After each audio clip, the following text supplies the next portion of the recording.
Роснефть и Ингушетия наращивают сотрудничество. На совещании у главы региона говорили об улучшении водоснабжения и строительстве соцобъектов. Обследование сделали, сейчас взяла кровь, прошла неврологов, кардиологов. Возможность бесплатно выявить заболевания на ранней стадии. В республике продолжается масштабная диспансеризация.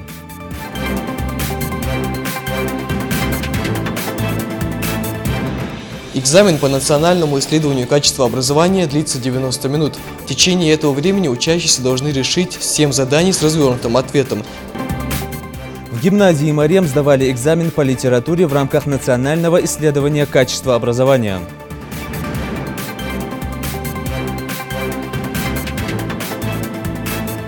Это ответственное мероприятие. Здесь надо показать наш колледж, показать то, что у нас учатся грамотные, умные студенты.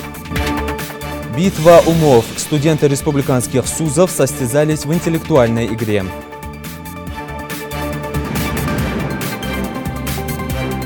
Ноги вместе. Полный выход вверх, полный спуск вниз. Задание для молодых патриотов. В Малгобеке прошла спартакиада среди допризывной молодежи.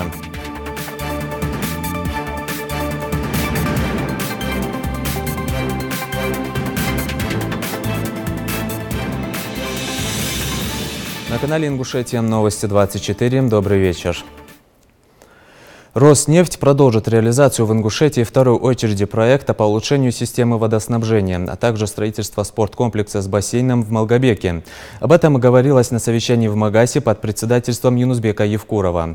В Ингушетии благодаря поддержке Роснефти уже построено 2 школы, 2 детских сада, 5 игровых площадок, Ледовый дворец в Магасе, молодежно-досуговый центр. Также компания оказала содействие в организации масштабных массовых мероприятий в республике, поддержку детскому ансамблю «Сунжа» и футбольному клубу «Ангушт». Сейчас ведутся работы по проектированию и строительству спорткомплекса с бассейном в Малгобеке на 500 мест. Помимо этого, в настоящее время активно ведется работа по подготовке документации для реализации второй очереди проекта по строительству новых и ремонту существующих для улучшения системы водоснабжения в республике. По итогам совещания Юнусбек Евкуров определил ответственных лиц, дал ряд поручений и установил сроки их выполнения. Развитию образования в регионе уделяется особое внимание. Строительство объектов образования направлено на сокращение очередности на получение мест в детских садах и увеличение ученических мест в школах, а также ликвидацию трехсменного и двухсменного обучения. О высоких показателях в этой сфере и планах на будущее говорил глава Ингушетии Юнусбек Евкуров в своем послании Народному собранию. О развитии образования Индира Манкиева.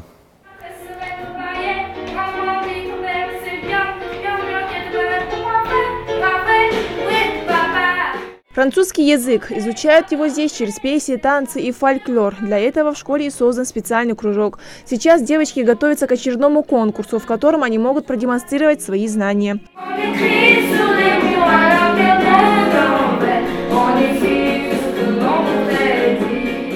Пока в кабинете французского царит веселая атмосфера, в школьной библиотеке тишина. Дети вовсю готовятся к мероприятию, посвященному творчеству ингушского поэта Герихана Гагиева.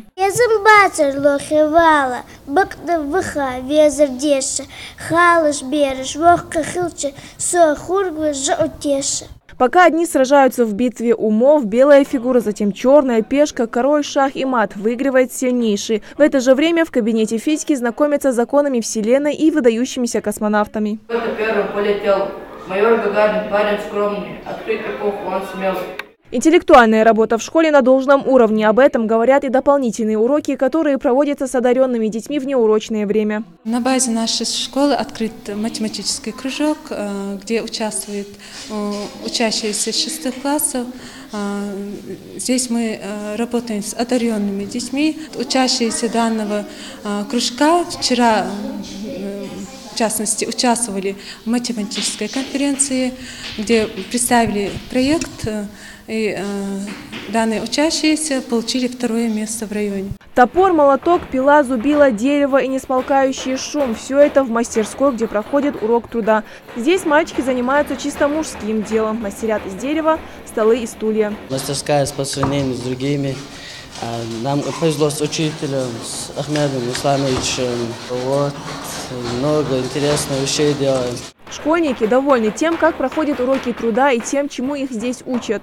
Еще бы, ведь этой мастерской позавидует любой плотник. В этом кабинете открывается склад самодельных изобретений, над которыми работали ученики как старших классов, так и младших. Вот представлено такое вот интересное такси, мельница, велосипед деревянный, даже избушка на курьих ножках и самолет. А самое интересное, даже вот пластиковый робот. Но это не весь список того, чем может гордиться эта школа. В скором времени здесь появится полноценный музей национальной культуры. Уже сейчас в школе начали сбор атрибутов древней культуры и быта ингушей. Как мы видим, некоторые экспозиции уже здесь представлены. Этот музей станет еще одним шагом к культурному и патриотическому воспитанию подрастающего поколения. Сегодня как учителя, так и ученики второй Сунжинской школы никак не могут нарадоваться новому зданию. Всего несколько лет назад все они ютились в стареньком помещении, построенном в царские времена генералом Слепцовым, и то под конюшню. В то время никто и подумать не мог, что скоро они переедут учиться в теплую, красивую, светлую школу, отвечающую всем современным требованиям. Пока ученики начальных классов посещают кружки, старшеклассникам представлены факультативы по различным направлениям. Детишки уходили к 7 часам вечера домой. Это действительно сложная ситуация была. Работали 2 смены. Учителя уходили поздно вечером домой и на следующий день приходили домой на работу. Сейчас, конечно, это изменилось. 1 смена. Если не считать, что у нас вся школа во вторую смену свободна. Есть несколько классов, выпускных классов, 4-3 классы, которые работают во второй смене. Подобным изменениям радуются не только учителя и школьники, но и родители. Ведь каждый хочет, чтобы его ребенок учился в школе, оснащенной всеми удобствами. У меня в этой школе учатся 3 детей. 2 детей в начальной образовательной школе и 1 в средней. Я очень довольна процессом обучения в этой школе, потому что помимо того классной работы, которая проводится учителями, проводится очень обширная работа по внеклассной работе, дополнительные занятия проводятся.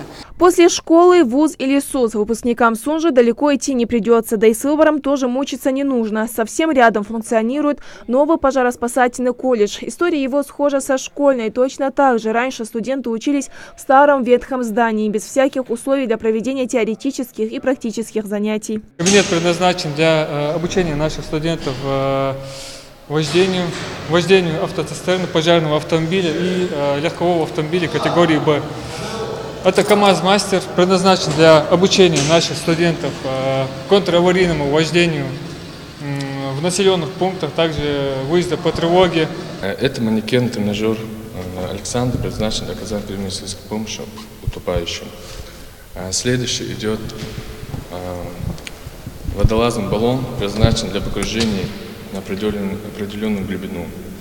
Это нового образца, это старого образца. Это предназначен вам водолазный костюм, в него входят комплекты: водолазная маска, ласты и жилет. Следующим представлен надувная лодка. Сегодня для студентов созданы все условия, лишь бы учились. Учебным процессом ребята довольны, ведь даже лекции у них проходят интересно. Практики учхан просто даже извлекать вышка, спускаю лекции, жазу, теорию учхан. Интересно, Бог безум больше. Да, вот здесь безум больше. Высшее образование есть, вот здесь это. Пока молодые люди слушают лекцию о том, как спасать из-под завалов пострадавших, девочек обучают медицинскому делу, как оказывать первую помощь, да и вообще получают углубленные знания по медицине. У нас очень много условий для этого, мы можем практиковаться на наших муляжах. Также выезжаем на другие регионы, вот недавно были в Пятигорске, тоже выступали «Человеческий фактор». Также в других районах тоже нас вызывают, мы выступаем, максимально выкладываемся. А у этих ребят практические занятия. Они готовятся принять участие во всероссийском этапе чемпионата рабочих профессий WorldSkills. Поэтому тренировки идут в усиленном режиме. Никаких поблажек, все действия максимально приближены к реальным. Разматывайте его, на конце ставите трехходовый разотвор, присоединяйте 51 рукав. В то время, пока это все делается, двое поднимается наверх со штурмовой лестницы, фиксирует ее там. Потушить пожар на 4-м этаже и спасти пострадавшего за считанные секунды. Вот задача на сегодня.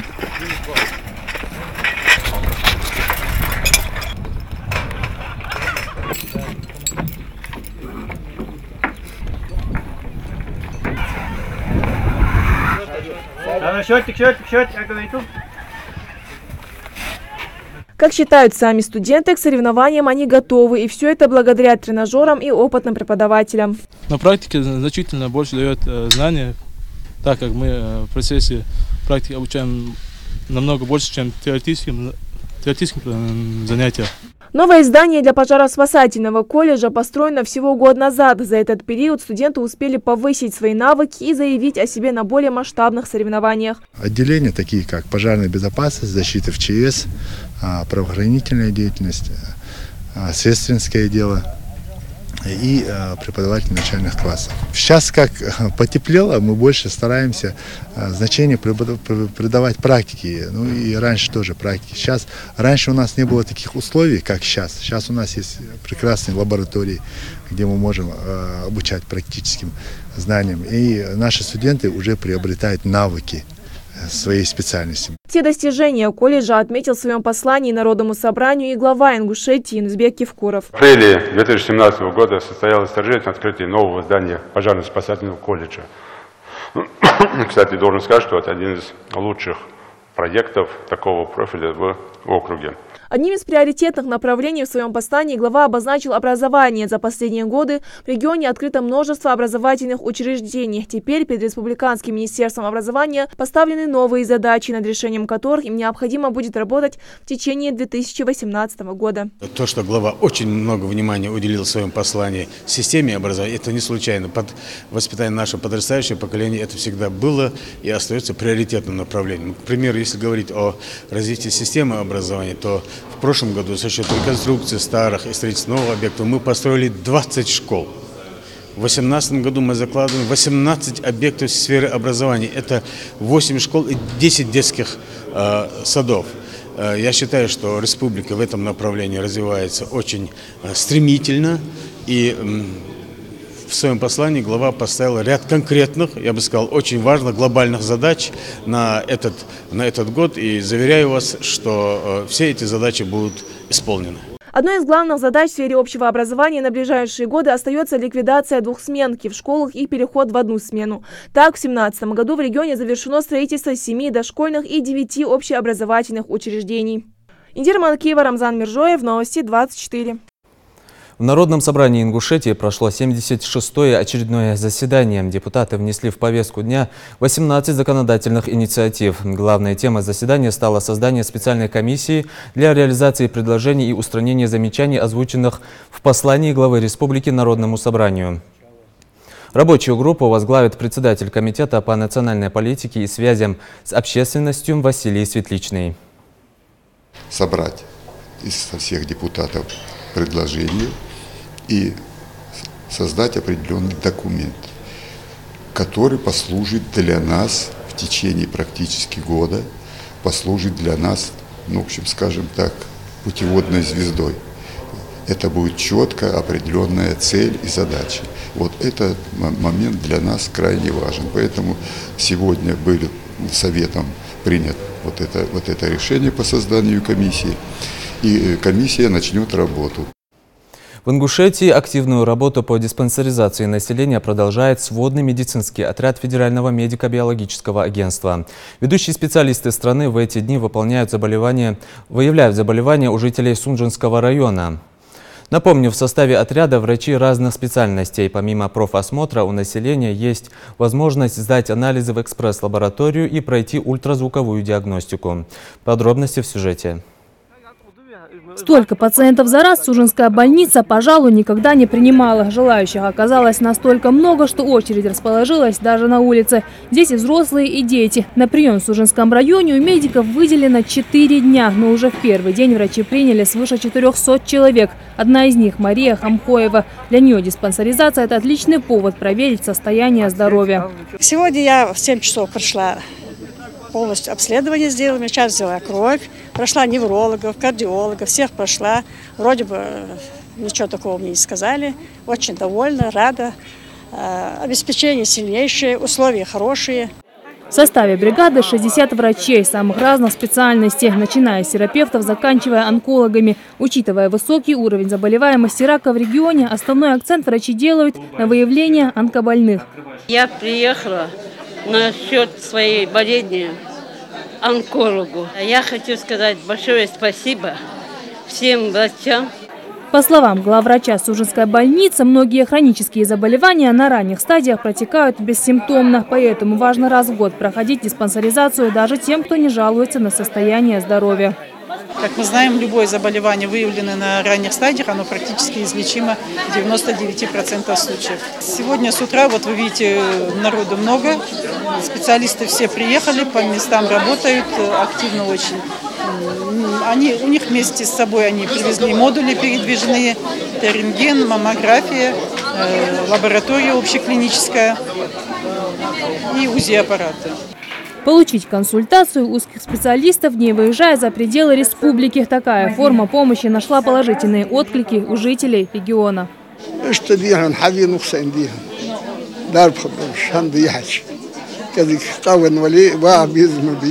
В детском отделении буквально не протолкнуться. Дождавшиеся своей очереди пациента проходит обследование. В принципе, по Сунжинскому району дети идут все, многие хорошо обследованные, привитые, что не самое важное. Единственное, что отмечаю, некоторые, так скажем, есть проблемы, конечно, со здоровьем, но больше зависит от родителей, потому что они не ходят к врачам. Для тех, кто ожидает приема в больнице, созданы все условия. Комната для намаза, а также для матери и ребенка. В сегодняшней акции принимают участие студенты-волонтеры медицинского колледжа. Они активно помогают врачам, измеряют всем желающим давление. Мы, студенты медицинского колледжа Сия Тутаевой, нас пригласили сюда на диспансеризацию. Мы помогаем измерять АД, помогаем также пациентам. Также мы были в Малгобеке на диспансеризации, помогали врачам. То же самое, люди были доброжелательными, очень много людей приходило, мы всем помогали. В республике врачи сводного медицинского отряда пробудут до конца месяца. Конечным пунктом приема станет Джейрах. Жарайдат Халухоева, Лариса Аздоева, Адам Далаков, Новости 24. Одно из приоритетных направлений, которое отмечено в обращении главы Ингушетии парламенту – строительство и реконструкция дорог. В этом году на развитие дорожного комплекса Ингушетии будут направлены многомиллионные средства.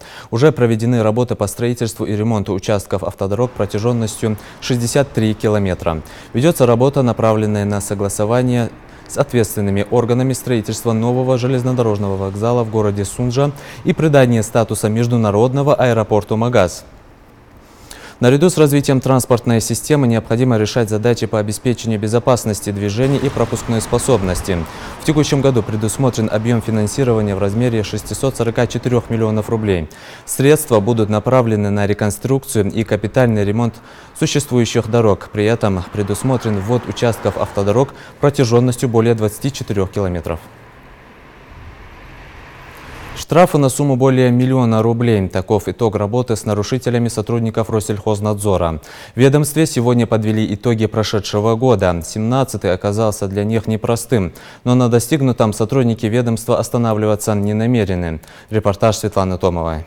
2017 год для сотрудников Россельхознадзора был богат на различные проверки, а их всего было 200. Из них плановых 84, внеплановых 116. И сегодня каждый отдел ведомства отчитался за проделанную работу. Например, отдел фитосанитарного надзора проводил проверки по 3 направлениям – семеноводству, карантину растений и безопасности зерна. Всего проведено более 100 выездов, не считая рейдовых мероприятий, в которых были выявлены различные нарушения. Эта работа в текущем году будет продолжена, отмечает начальник отдела. В этом году мы запланировали проведение инвентаризации всех фитосанитарных зон на территории Республики Ингушетия. И мы будем точно знать, какие виды карантинных объектов на территории присутствуют, в каком количестве, где они расположены, кадастровые номера. Все это будет сделано в этом году у нас, запланировано сделать. В начале года мы уже выдали 23 предостережения главам администрации о возможности недопущения нарушения законодательства в сфере карантина растений.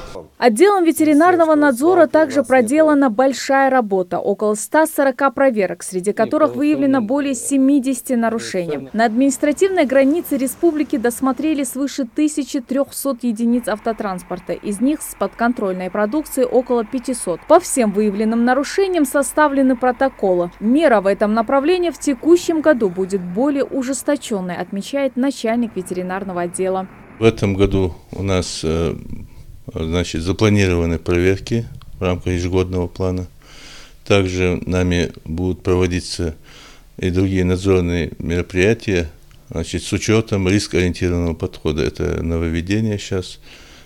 Будут учитываться факторы нарушения данным хозяйственным субъектом требований законодательства в предыдущие годы. Планы на текущий год у Россельхознадзора большие, но особые акценты направлены на контроль продуктов, ввозимых в республику, и земельные вопросы. Одной из самых приоритетных задач управления Россельхознадзора на 2018 год является обеспечение безопасности в ветеринарно-санитарном отношении, продовольственной безопасности в целом на территории республики Ингушетия, также фитосанитарного контроля, обеспечение безопасности карантинных объектов, недопущение карантинных объектов на территории республики Ингушетия. И постараемся, если у нас уже 2 года есть один карантинный объект, который на территории республики Ингушетия не подтверждался, если он в этом году также не будет подтверждаться, то исключать его из карантинных объектов, находящихся на территории республики.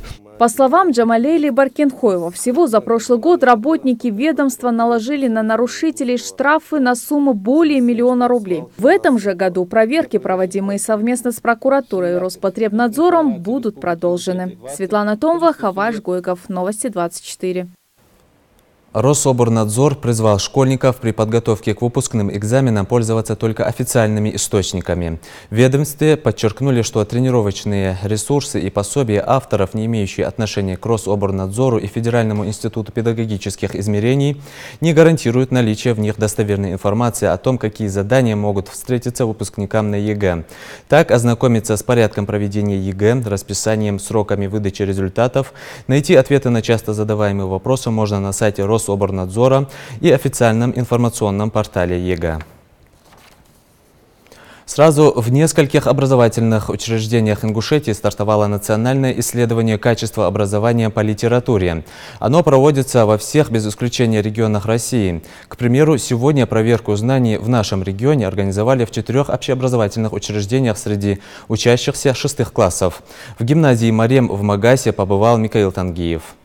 Экзамен по национальному исследованию качества образования длится 90 минут. В течение этого времени учащиеся должны решить 7 заданий с развернутым ответом. При их выполнении категорически запрещено пользоваться учебными материалами. В каждом кабинете должно находиться не более 15 человек. Исследование проходит в форме анкетирования и диагностических работ. Первые 5 минут отводятся на обязательный инструктаж и раздачу материала. И в течение остального времени ученики выполняют задания. По словам замдиректора гимназии, дети полностью готовы к проведению подобных мероприятий, так как подготовка к ним ведется не 1 неделю. На уроках в неурочное время мы давали демоверсии, они знали, как писать, что писать. Это не такая уж она и трудная работа для наших 6-классников. Они с этой работой знакомы, мы проводим эти исследования и в конце каждой четверти проводим и подводим итоги. Это все помогает развивать способности детей. Это заставляет их читать, у них воспитывается интерес к литературе. Программа национального исследования качества образования была запущена в 2013 году и продлится до 2020 года. Проводится она от 1 до 2 раз ежегодно по различным предметам. Ранее уже были проведены диагностические работы по основам безопасности и жизнедеятельности. По их результатам были рассмотрены варианты ведения обязательных уроков по этому предмету в 5 и 6 классах. Сегодня конкретно 10 числа это литература в 6 классах, диагностическая работа. 12 числа апреля 2018 года тоже в этой же школе мы и все остальные школы, которые я называла ранее, они будут писать литературу, диагностическую работу по литературе в 8 классах. По правилам исследования, если учащийся закончил свою работу раньше времени, то он имеет право покинуть кабинет. Одними из первых со всеми заданиями справились ученики 6 А-класса. Они считают, что задания были несложными. В некоторых местах, когда надо было составлять свои предложения, было Тяжело, конечно, но если отвечать надо было предложение, то было легко. Я считаю, что я нормально ответил, но вот 7-е, 6-е задание, где надо было сочинение составлять, там, я думаю, уже чуть-чуть сложнее было. Ну так нормально ответил. Для меня этот экзамен обозначает проверку знаний по литературе. Для меня он дался достаточно легко, потому что мне досталось легкое произведение, которое я читала несколько раз. Может, кому-то достались трудные вопросы. Все бланки с заданиями учащихся не проверяются на месте. Они будут отсканированы и в электронном виде отправлены на почту Федеральной службы по надзору в сфере образования. Они будут проверяться в дистанционном виде через электронную почту. Каждый эксперт будет получать работу к себе на почту и будет проверять ее. Эти все эксперты уже обучены. Каждый специалист, который участвует в этом исследовании, прошел обучение. Они все знают каждый свои инструкции. В соответствии с инструкциями и на самой работе проводится эта работа, и эксперты, которые проверяют работы, тоже в соответствии с инструкциями и критериями, которые они имеют, будут проверять эти работы. И скоро мы будем ждать результат. А результаты будут известны не позже 24 мая текущего года. Несмотря на то, что анкетирование проводится анонимно, школы оставляют за собой право публиковать наиболее успешно выполненные работы. Михаил Тангиев, Магомед Урусханов, Новости 24.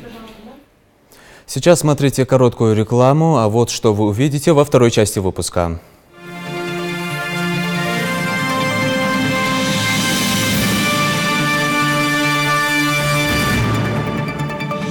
Битва умов. Студенты республиканских СУЗов состязались в интеллектуальной игре.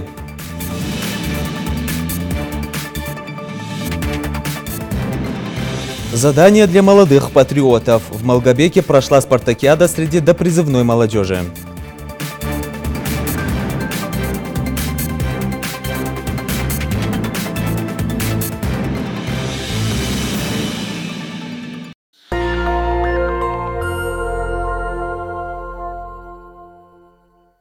Этот автомобиль может стать твоим. Соверши покупку от 5000 рублей в Poisk.com и получи свой шанс выиграть автомобиль и другие ценные призы. Акция действует по 21 июня 2018 года. Подробности в магазинах Poisk.com. Назрань, улица Евлоева, 41. Вико пить! Внуков растит! Воу, пей, Вико! Живи легко!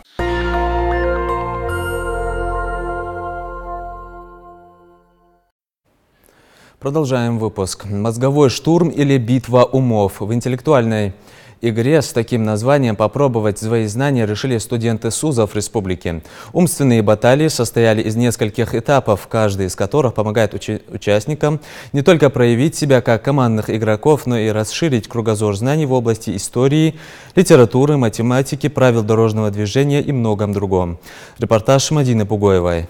Жираф как дернет за звонок, ее он принял за шнурок. Назовите ее.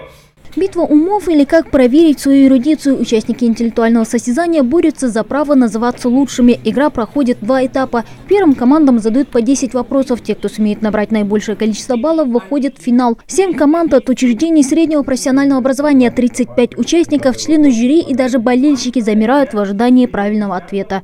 Итак, правильный ответ – змея. На обсуждение возможных вариантов ответа командам дается 1 минута. Вопросы для участников первого этапа довольно простые, поэтому особо думать над ними не приходится, признается Ислам Джандигов. Его команду представляет на битве умов Сунжинский гуманитарный колледж. Бороться за звание лучшего ребята намерены до последнего. Я вместе со своей командой были очень сосредоточены, так как это ответственное мероприятие.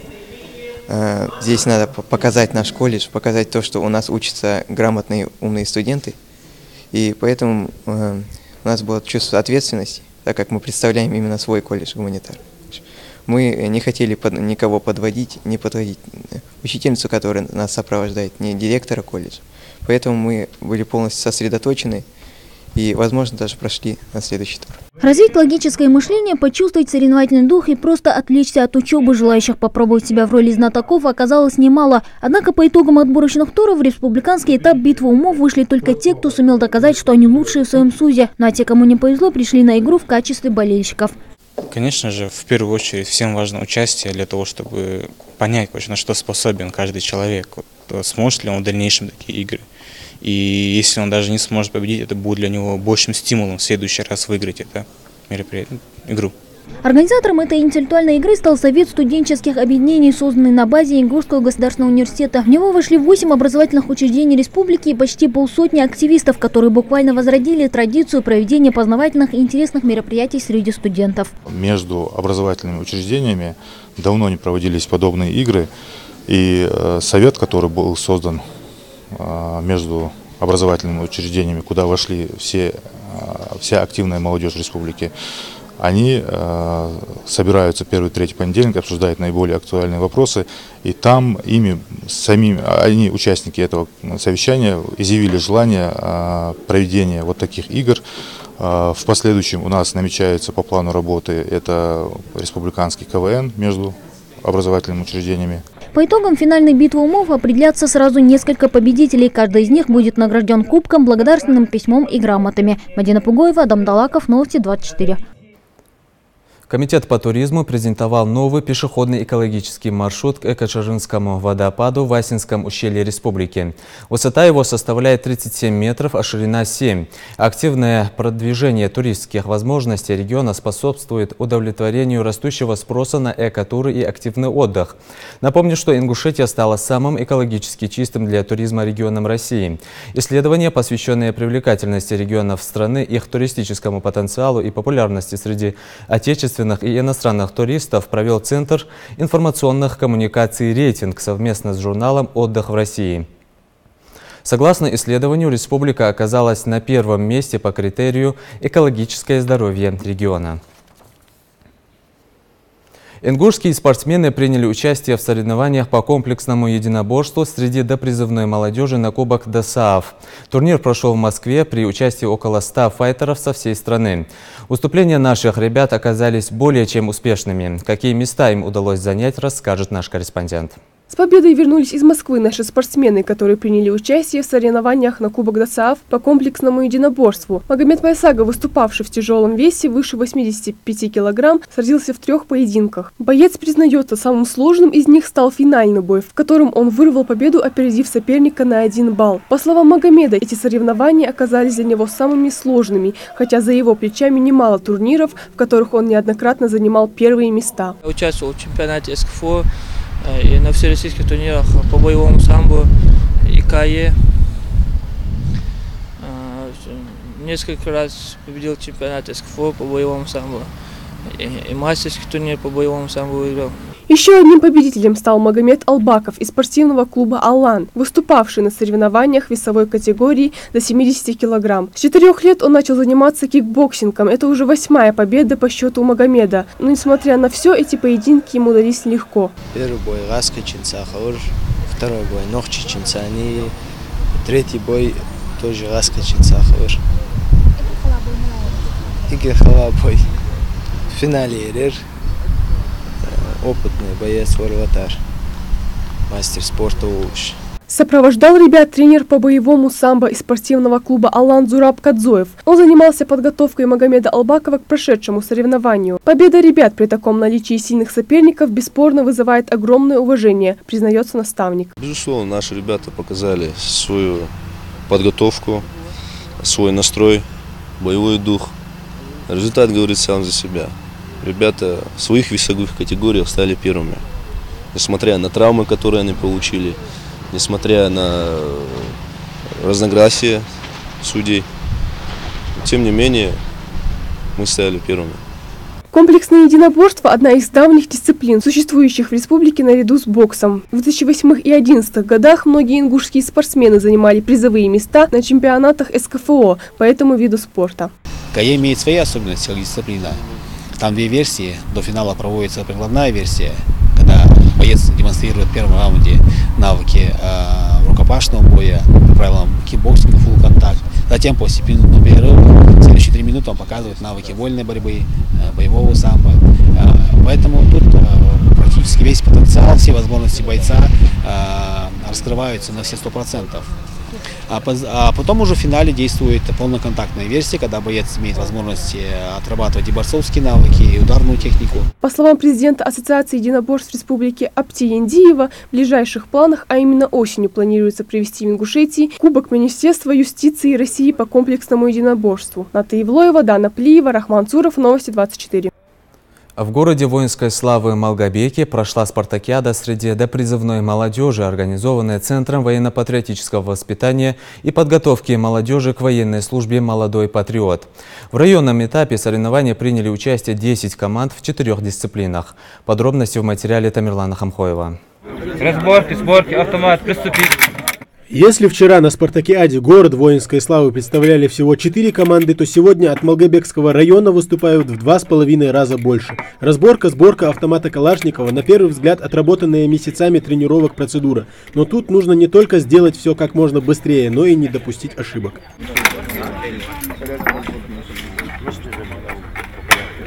В городе воинской славы к исполнению обязанностей военнослужащих всегда подходили со всей ответственностью. В здоровом теле здоровый дух. Таким принципом руководствуются организаторы спартакиады. Важно понять, в каком физическом состоянии находится сегодня молодежь. Соревновательная атмосфера царит на территории Дол-Нефтяник, где и проходит спартакиада. Финишировали с лучшим результатом по разборке сборки автомата учащиеся школы номер 7 сельского поселения Псидах.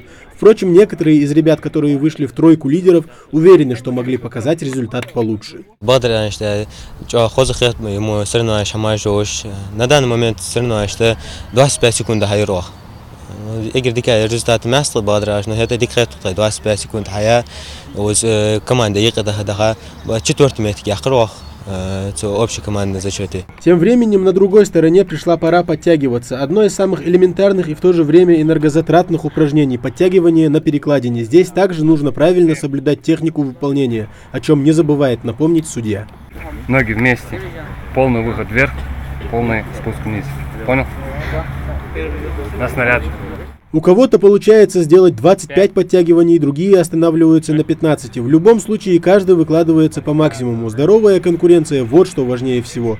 Первое место на этом этапе заняла команда из школы номер 19 сельского поселения Сагапши. Подобные соревнования укрепляют дух ребят и помогают им всесторонне развиваться, уверены педагоги. Вообще, соревнования, посвященные Дню патриотического воспитания, они стабилизируют учащихся, делают их более стойкими, более выносливыми, физическое развитие, и появляется у них здоровый образ, соревновательный здоровый образ. Поэтому для юношей, наших юношей, которые должны служить в вооруженных силах, это очень значимое, очень нужное дело. Довольно необычная табличка на территории, где будет проходить 3-й этап спартакиады – бросание гранаты на дальность. Здесь уже давно нет пруда и тонуть никто не будет, поэтому без опасений участники приступают к соревнованиям. 2 попытки, 2 человека от каждой команды, и лучшие результаты идут в итоговый зачет. С первого раза получается не у всех, тем не менее есть и очень удачные броски. К примеру, учащийся все той же 7-й псидахской школы швырнул гранату аж на 54 метра.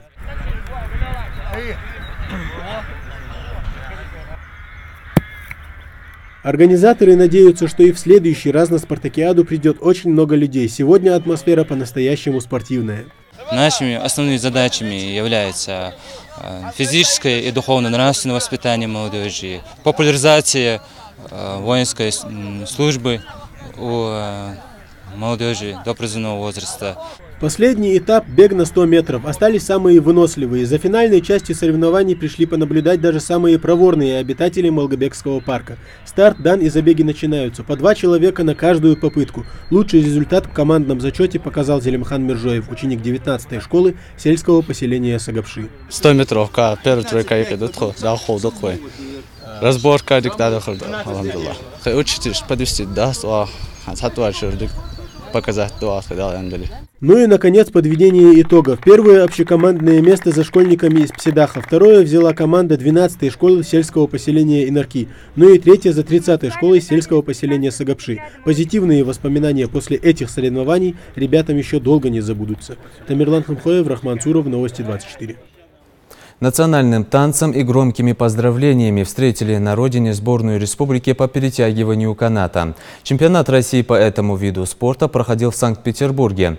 Ингушские спортсмены завоевали золото и серебро. Подробнее наш корреспондент.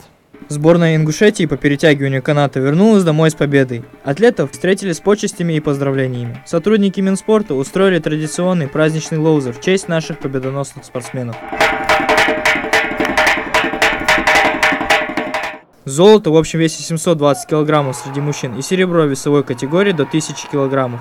Так завершился для нашей команды чемпионат России по перетягиванию каната, который проходил в Санкт-Петербурге. В финале при ничье по дополнительным показателям ингушская сборная уступила соперникам из Дагестана. Результат впечатляющий, но не лучший, отмечает капитан команды. Хочется достигнуть больших высот, признается Руслан Газик. Цель и задача, конечно, занять первое место на чемпионате Европы и на чемпионате мира. Но следующий этап соревнований у нас будет в Дагестане 16, 17, 18 июня. Это будет проводиться российский турнир. Атлеты только вернулись домой, а тренер команды уже разработал новый план тренировок. Спортсмены будут готовиться к предстоящим состязаниям на сборах Мужичи. В предгорном селении отличная тренировочная база со всеми удобствами. Сейчас летом у нас будет проводиться фестиваль народов Кавказа, Кавказские игры, будет проводиться в Ставрополе где-то в сентябре. Целые 2-3 месяца будем готовиться на сборах. Очень довольны результатом. Но в следующий раз будем еще лучше выступать. Спортсмены настроены только на лучший результат. Остается только пожелать им удачи и болеть за наших ребят. Рашид Хамхоев, Адам Далаков, Новости 24. На этом наш выпуск завершен. Оставайтесь на канале Ингушетия.